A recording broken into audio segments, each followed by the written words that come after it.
হচ্ছিলেন। এরপরে রাসূলের প্রতি ঈমান আনবেন, চাচার ভয়তে পারেন না। হুজুর হিজরত করলেন।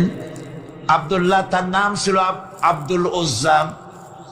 তিনি চলে গেলেন চাচার কাছে। চাচা গো, মুহাম্মদ সাল্লাল্লাহু আলাইহি ওয়াসাল্লাম আল্লাহর নবী, ব্যাপারে তোমার মত কি? তিনি বলেন, আমারও তো তাই মনে হয়। যদি তাই মনে হয় তার উপর ঈমান আনবেন কিনা? চাচা বলে, না, কখনো ঈমান আনবো না।